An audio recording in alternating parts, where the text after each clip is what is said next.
تو ہمارے پاس قرآن پاک سب سے بڑی دلیل ہے، سب سے بڑی۔ اگر کافروں کے پاس قرآن پاک کا کوئی جواب ہوتا نا تو وہ بدر میں تلواریں لے کے نہ آتے، قرآن کا جواب لے کے آتے۔ جواب ختم ہو گیا تھا تو انہیں تلوار اٹھانی پڑی۔ قرآن پاک صداقت کی دلیل۔ ہمارے ہاں ہوا یہ کہ قرآن کے قاری تو اللہ کے فضل سے موجود ہیں، حافظ بھی موجود ہیں۔ ابھی انشاءاللہ صاحبزادہ صاحب کی بھی دستار بندی ہوگی۔ قاری ہیں، حافظ ہیں، عالم ہیں۔ ضرورت ان لوگوں کی ہے جو قرآن پاک سے محبت کریں،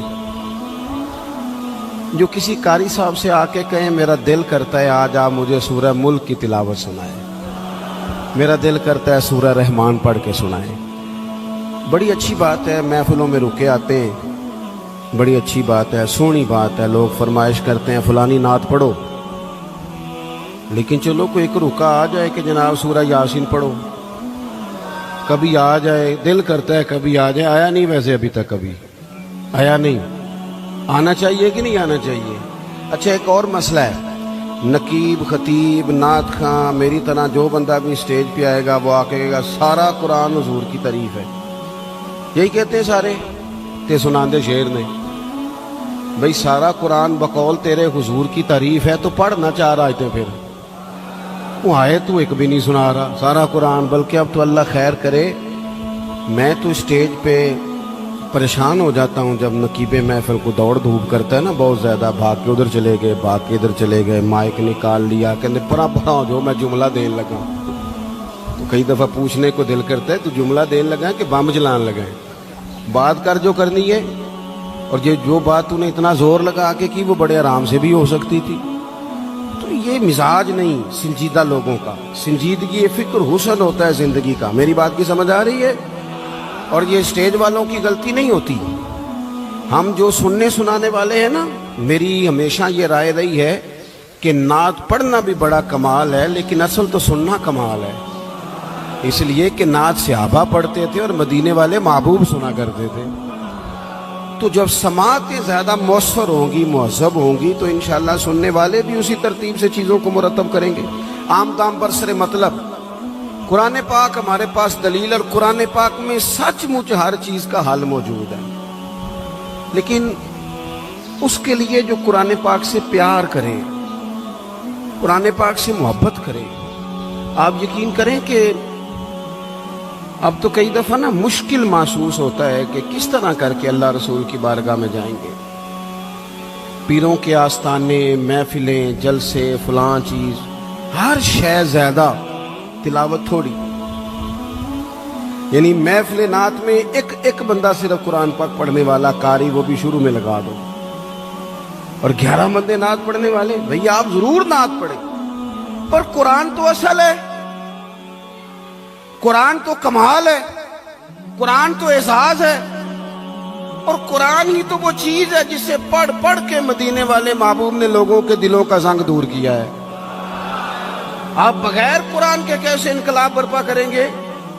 اور اب بہت سارے لوگ ہیں، وہ آج کل ایک جماعت چلی ہے نا جو کہتی ہے صحابہ کے سب سے بڑے محب ہم ہیں، پھر ایک اور نکلی ہے جو کہتے ہیں کہ ہمیں زیادہ سمجھ آئی ہے، امام حسن سے بھی زیادہ سمجھدار ہیں، انہیں زیادہ سمجھ آئی ہے۔ اور خدا کے بندو، میرے رسول پاک کی ہر نسبت اگر حضور کی اولاد کی بات ہو تو میرے امام کہتے ہیں تیری نسل پاک میں ہے بچہ بچہ نور کا، ایک ایک بچہ حسن والا۔ کس بندے میں جرت ہے، اتنی طاقت رکھتا ہے کہ وہ یہ عقیدہ پھیلائے کہ نبی پاک کا کوئی صحابی ٹھیک نہیں؟ تجھے کس نے یہ اجازت دی ہے؟ اپنے قد کے مطابق بات کرنی چاہیے۔ یہ حضور کے صحابہ ہیں، حضرت ابو بکر صدیق سے لے کر سیدنا امیر معاویہ تک، حضور کا ہر صحابی آنکھوں کی ٹھنڈک ہونی چاہیے، تبھی عقیدہ حسین رہتا ہے۔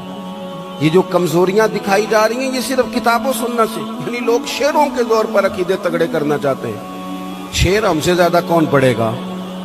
ہمیں تو بیماری ہے شعروں کی۔ میں سمجھتا ہوں اچھا شعر تو اچھے ادب کی علامت ہوتا ہے، لیکن شعر شعر ہے، عقیدہ نہیں۔ عقیدہ قرآن و حدیث ہے، عقیدہ کتاب و سنت ہے۔ میری بات کی سمجھ آ رہی ہے آپ حضرات کو؟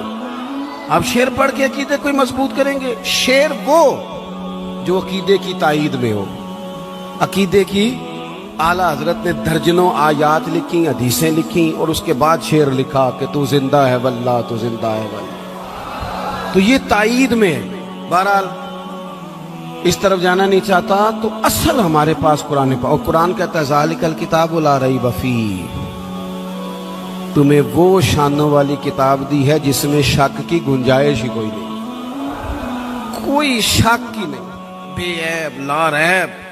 قرآن مجید اپنی ایک الگ تازگی رکھتا ہے، ایک الگ حسن رکھتا ہے، وقار رکھتا ہے۔ اور حضور نے پتہ کیا فرمایا؟ مولا علی راوی ہیں حدیث کے، محبوب نے فرمایا میرا قرآن کبھی پرانا نہیں ہوگا، اسے جب بھی پڑھو گے نا، جتنی دفعہ بھی پڑھو گے نا، جس رنگ میں بھی پڑھو گے نا، جس ٹائم بھی پڑھو گے نا، تمہیں نئی تازگی عطا کرے گا۔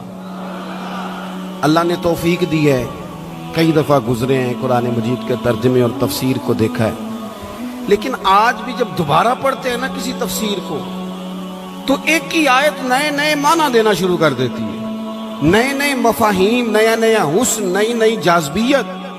قرآن پاک پڑھیں، قرآن پاک سے دلچسپی پیدا کریں، قرآن مجید کے ترجمے کو سمجھیں، قرآن مجید کی تفاسیر کو دیکھیں، اپنی دلچسپیاں قرآن پاک کے ساتھ مضبوط کریں۔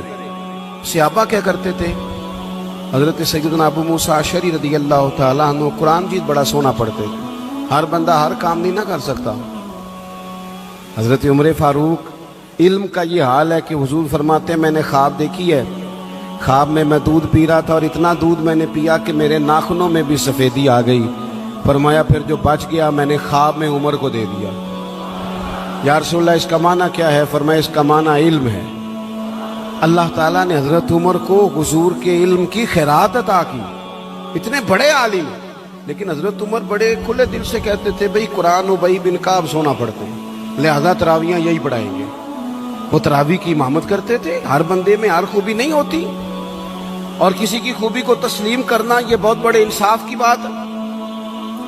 حضرت ابو موسیٰ اشعری قرآن پاک سونا پڑھتے تھے، تو کبھی ملاقات ہوتی تو حضرت عمر کہتے ابو موسیٰ یار ذرا مجھے میرے رب کی یاد تو دلا دے۔ تو وہ کہتے حضور آپ کو کوئی رب بھولا ہوا ہے؟ فرمایا ذرا یاد تو دلا۔ پھر وہ قرآن پاک پڑھتے، اور جب وہ قرآن پاک پڑھتے تو حضرت عمر روتے۔ قرآن مجید کے ساتھ اپنی دلچسپیاں، اپنا مزاج۔ مفسرین نے لکھا ہے کہ صحابہ جب ایک دوسرے سے ملتے تھے نا تو السلام علیکم کے بعد سورہ عصر کی تلاوت کرتے تھے۔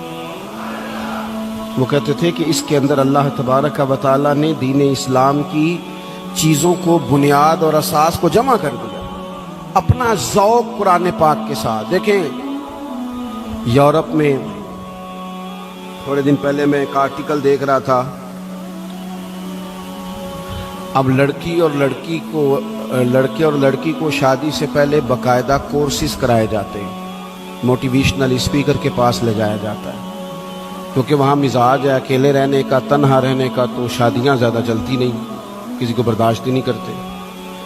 وہ کہتے ہیں پہلے انہیں کورس کرا لو 2-3 ہفتے کا، انہیں سکھا لو کسی کو برداشت کیسے کرنا ہے۔ ویسے آج کل ہمارے ہاں بھی برداشت کوئی زیادہ کوئی نہیں، ہمارے بچے بھی جب سے موبائل آیا ہے نا وہ بھی کوئی کونے ڈھونڈتے ہیں، چلو بچیاں نو کیا کھنا ہے، سیانے بھی آندے نے بھئی نہ ہی کوئی کام دسو سانو، سمجھدار ترین بندے۔ کئی دفعہ کہتے ہیں بٹیاں دی خواہش ہے جی پیر صاحب ایک فوٹو کھچنی، میں کہا بچیاں دی ہے نا، تسی تے سائڈ تے ہو نا بچوں، آپ کدھر آ گئے بیچ میں؟ تو بچوں کی خواہش ہے، یعنی وہ جو خاص رغبت ہم نے موبائل سے پیدا کر لی، تو پھر بندہ تنہائی پسند ہوتا ہے، کسی کے ساتھ وقت نہیں گزار سکتا، مشکلات ہوتی۔ اب کتابیں لکھی جاتی ہیں زوجین کے حقوق پر، لیکچر دیے جاتے ہیں۔ میں کہتا ہوں ساری دنیا کے ماہر نفسیات کٹھے کرو اور سارے لیکچر ایک جگہ پہ، اور قرآن مجید کا ایک جملہ ایک جگہ پہ، ہن لباس لکم وانتم لباس لہن۔ اللہ فرماتے ہیں مرد عورت کا لباس ہے، عورت مرد کا لباس ہے۔ یہ آپ لے لیں، آپ نکال لیں، جتنے لوگ بھی ہیومن رائٹس پہ بات کرتے ہیں، جتنے لوگ بھی آپ کو زوجین کے مسائل سکھاتے ہیں، جتنے بھی، یہ ایک جملہ کہ مرد عورت کا لباس ہے، عورت، اس سے بڑی بات مل نہیں سکتی آپ کو۔ 3 باتیں مفسرین نے لکھی، زیادہ لکھی ہیں، میں 3 عرض کرتا ہوں۔ وہ کہتے ہیں ایک تو بات یہ ہے کہ بندہ جتنا مرضی بھی سونا ہونا، لباس نہ ہونا پہنا ہوا تو بدصورت لگتا ہے۔ لباس شخصیت کا آئینہ دار ہے۔ وہی بندہ دیکھے نا، میں کسی کی بات نہیں کرتا، میں پرسنل ذاتی طور پہ محسوس کرتا ہوں کہ میں ننگے سر بیٹھا ہوں نا، خالی ننگے سر، تو مجھے کئی دفعہ بچے بھی کہہ دیتے ہیں کہ بابا ٹوپی کدھر ہے؟ اور اگر آپ ٹوپی پر امامہ رکھتے ہوں، آپ کا اعزاز اور ہے۔ لباس سے انسان حسین ہوتا ہے، بغیر لباس کے نہ مہذب ہوتا ہے، نہ حسین ہوتا ہے، نہ شائستہ ہوتا ہے۔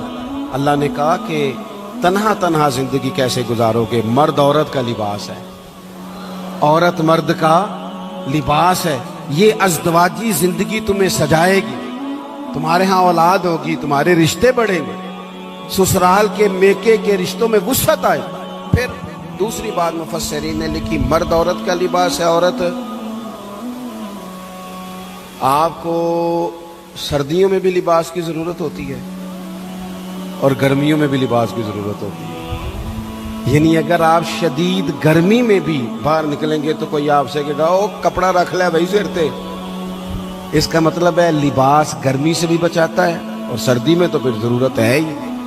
تو یہ جو میاں بیوی ہوتے ہیں نا، یہ بھی ایک دوسرے کو دکھوں سکھوں سے بچاتے ہیں۔ یہ بھی گہرائی میں آپ اتر کے دیکھیں تو یہ ڈھارس بندھاتے ہیں، ایک دوسرے کے لیے یہ آسانی کا باعث بنتے ہیں۔ اور تیسری بات، جسم کے اوپر جتنے بھی داغ دھبے ہوں نا، لباس سے چھپ جاتے ہیں۔ سارے عیب لباس چھپا دیتا ہے۔ میرے رب نے کہا عورت تیرا لباس ہے، تو عورت کا لباس ہے، وہ تیرے پردے رکھ لے گی، تو اس کے پردے رکھ لے گا، چھپ جائیں گے۔ تو آپ قرآن مجید کو پڑھیں گے، یہ میں نے صرف گھر کا ایک ذاتی مسئلہ جس کی ہر ایک کو ضرورت ہے، وہ قرآن پاک سے آپ کی خدمت میں عرض کیا۔ آپ قرآن پاک کو پڑھیں، قرآن مجید کی تلاوت کریں۔ آپ میرے پاس ایک صاحب آئے تھے، کہنے لگے میں اخلاقی بلندی چاہتا ہوں لیکن قرآنی اخلاق سے۔ میں نے کہا تو صرف سورۃ حجرات کی تلاوت کر، اس کو سمجھ لے جا تو ایک سورت پڑھ، تجھے اندازہ ہو جائے گا کہ کتنے بلند اخلاق کی قرآن بات کرتا ہے۔ آخری گزارش جو آپ سے کرنی، آپ میری بات پر زیادہ توجہ دیں گے۔ قرآن پاک خالی بھی پڑھا جائے نا تو رحمت کا نزول ہوتا ہے۔ یعنی ایک حرف پڑھنے سے 10 نیکیاں ملتی ہیں۔ اور حضور نے وضاحت کر کے کہا کہ میں یہ نہیں کہتا کہ الف لام میم ایک حرف ہے، فرمایا الف ایک ہے، لام دوسرا ہے، میم 30 نیکیاں ملتی ہیں۔ آپ کی میں بات نہیں کرتا، لیکن چند ایک لوگ جن کو میں زیادہ قریب سے جانتا ہوں، جہاں مجھے زیادہ، میں خاص اپنے دوستوں کو اکیلے میں بھی گزارش کرتا ہوں کہ یار مجھے لگتا ہے کہ تجھے کئی مہینے ہو گئے تو نے قرآن پاک نہیں دیکھا۔ میرے رضا صاحب رحمۃ اللہ علیہ مریدوں سے کہتے تھے قرآن جی ضرور کھولنا، اور ایک صاحب ایسے تھے کہ جو بڑے سخت مصروف رہتے تھے، تو حضرت صاحب ان کو فرمانے لگے نہ بھی نہ کبھی بڑا کم ٹائم ہو نا، پڑھنے کا موقع نہ بھی ہو تو سویرے ایک دفعہ نماز کے بعد اس کی زیارت کر لینا، قرآن پاک سے رحمت کی شعائیں نکلتی ہیں۔ قرآن پاک کے ساتھ اپنی دلچسپیاں، یعنی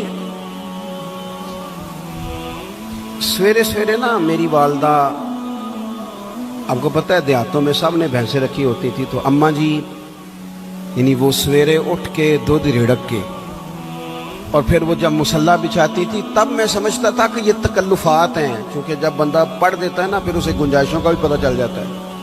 میں سمجھتا تھا یہ تکلفات ہیں کہ وہ پہلے کپڑا مصلی بچھاتی، پھر پیالے میں پانی لا کے پاس رکھتی، پھر وہ جناب اس پہ پڑھنا شروع کرتی، پھر وہ ریل، اور پھر ریل کے یہ جو حافظ ہوتے ہیں نا ہمارے، یہ پھر زیادہ نہیں چومتے قرآن پاک کو، ان کے پاس ہوتا ہے نا ہر وقت، لیکن وہ پرانے بندے وہ شنیل کا غلاف، پھر اسے کھولنا، پھر اسے چومنا، پھر سینے سے لگانا، یہ ساری چیزیں ان کے پیش نظر رہتی ہیں۔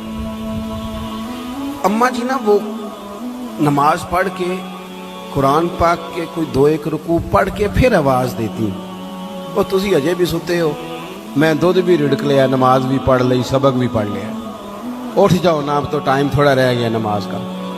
یہ آپ یقین کریں، میرے سے بزرگ ناراض نہ ہو جائیں، لیکن بچوں کو نماز کی تقریر نہ سناؤ کہ پتر نماز پڑھنی چاہیے، نہ تقریر نہ سناؤ۔ تقریریں باہر چلتی ہیں، گھر میں نہیں چلتی، گھر میں عمل چلتا ہے۔ بچوں کے سامنے نماز پڑھو، بچوں کے سامنے قرآن پاک پڑھو، اپنی اولاد کو عادی کرو کتاب و سنت کا۔ سارا دن گپیں، سارا دن باتیں، گھر میں بھی تبصرے، ٹیلی فون پہ گپ شپ، اس نے تو نفسیاتی کمزوری پیدا کر دی ہے قوم۔ اپنے گھر کے اندر چلن پیدا کریں، قرآن پاک سے پیار ہو۔ وہ ایک دفعہ نا یہ ضلع شیخو پورہ کے کسی گاؤں میں ایک آڑتی تھا، یہ منڈی میں آڑت، تو پرانی بات ہے پاکستان بننے سے پہلے کی۔ وہ سادہ سا بندہ تھا، داڑھی رکھی تھی، 5 وقت نماز پڑھتا تھا، تو فوت ہو گیا، آڑت کرتا تھا تو اس کی قبر سے خوشبو آنے لگ گئی۔ تے کدی کسی پیر دی قبر چوندی تو پھر کوئی منڈیا نے بٹت کرنی سی پیران دیا نے، پھر تو کمال ہو جانا تھا۔ اللہ خیر فرمائے، اللہ ماشاءاللہ، پھر کوئی کہانی، کوئی کرامت ادھر ادھر سے جوڑ جاڑ کے بھی لوگ بنا لیتے ہیں۔ لیکن وہ سادہ آدمی تھا، قبر سے خوشبو آنے لگ گئی، شور پڑ گیا، لوگ جمع ہو گئے۔ بندے نا آہستہ آہستہ وہ عدت ختم ہوئی تو اس کی خاتون سے کہنے لگے کہ مثلاً انگوٹھا چھاپ بندہ تھا، سائن بھی نہیں کرنے آتے، قبر سے خوشبو، آخر کوئی تو عمل ہوگا۔ کہنے لگی اسے نا قرآن پاک سے بڑا پیار تھا، پڑھا ہوا نہیں تھا تو ہر روز وضو کر کے نا دن میں 2 وقت قرآن پاک کھولتا اور پھر اس پہ لائنوں پہ انگلیاں رکھ کے چلاتا، رو کے کہتا مالکا غلطی ہو گئی ہے، میں نے پڑھنا چاہیے دس۔ اللہ تو جو بھی آکھے ہے سچی آکھے ہے، تیرا کلام بڑا سچا ہے، مالک تو بڑا کریم ہے، تو میرے واسطے خیر دیاں گلیں کی تھی۔ کہتے وہ قرآن پاک سے بڑا پیار کرتا تھا، بیماری، تندرستی، سفر، حضر، قرآن سے بڑا پیار کیا۔ لوگ سمجھ گئے یہی تو وجہ ہے کہ قبر کی مٹی سے بھی خوشبو آ رہی ہے۔